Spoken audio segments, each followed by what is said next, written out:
Dear students, our today's topic is to discuss about the human karyotype. Wherever the term karyotype comes, it refers to the nucleus, and it is a Greek word that means kernel, and here karyotype is the contents of the nucleus. It means whatever the present inside the nucleus, and majority of cases these are the chromosomes. So the full set of chromosomes of a cell arranged with respect to size, shape and number is known as karyotype. It means if we arrange all the chromosomes according to their decreasing order of size, that is called the karyotype.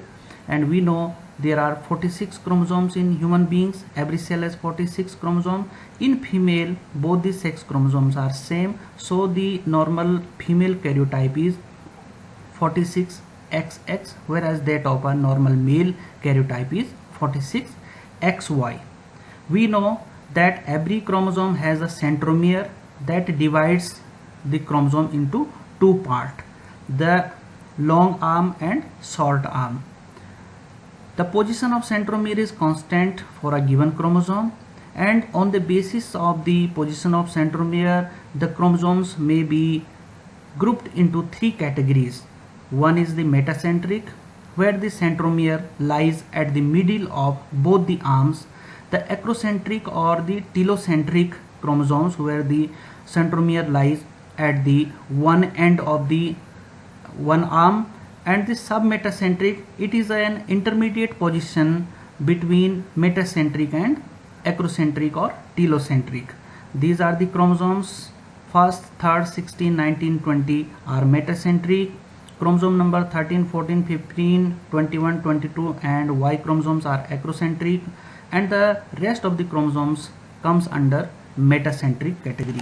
Now look carefully on the picture displayed here. These are two figures, A and B, and the figure A represents the normal karyotype of a male. Why? Because the 23rd group of the chromosome. Here every chromosome is present in a group, and this group or this pair is the homologous pair first, this is second, and in each homologous pair of chromosome, one chromosome is descended from mother, the other chromosome from father. And the 23rd pair, that is the last pair or the sex chromosome, in male the one chromosome is large in size and the other chromosome is smaller, and this is the condition in male. The larger chromosome is X and the smaller chromosome is Y. Here the figure B represents the karyotype of human female. Here the last or the sex chromosomes are same in size and shape, and these are the X chromosomes. So this is the karyotype of normal human female. As we know that a centromere divides each chromosome into two arms, the short arm is denoted with the symbol P and the long arm with the symbol Q.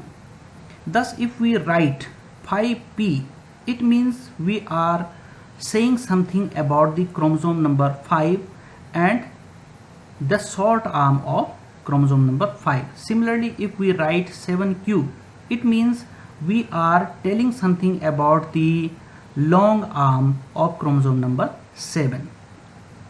The chromosomes may be stained with numerous stains, but for routine karyotyping there is the G banding or GIMSA banding is usually preferred, and this stain produces nearly 500 to 600 alternating light and dark bands on chromosomes. At higher resolutions, sub-bands can be seen within the bands, and the pattern of bands, that is pattern of light and dark bands of a chromosome, is called the ideogram. Now look over this picture. It is the chromosome number 5 and it has two arms. This is the short arm and denoted by the symbol P, and the long arm is denoted with the symbol Q, and every arm has some bands both in short and long arms, and this is the centromere that divides this chromosome into two arms. And we can see that some numbers are given. These are the bands as represented here. This is a dark band followed by a light band. This is also a light band. This is a light band. This is dark band. So the numbers are given to each bands, and the number starts from the centromere.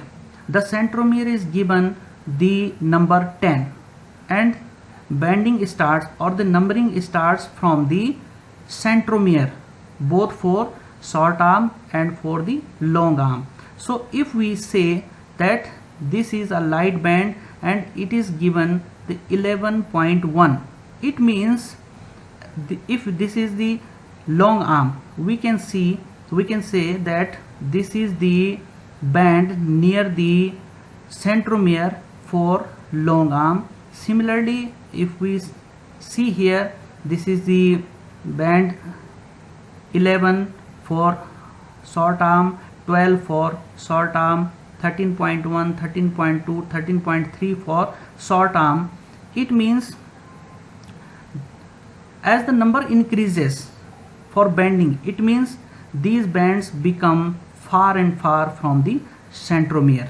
So here within this short arm of a chromosome number 5, we have regions 5p11 which is close to the centromere, and as the number increases such as 5p12, 5p13, 5p14, 5p15, it means these are the bands far from or in a distant position from the centromere. As the number increases, it means their distance increases from the centromere. And 5p12, it means this is the chromosome number 5, the p is the short arm, and 12, that is the band number 12 on the short arm of chromosome number 5. So here 13.1, 13.2 and 13.3, it refers to 3 sub-bands making a larger band of 13 in the short arm of chromosome number 5.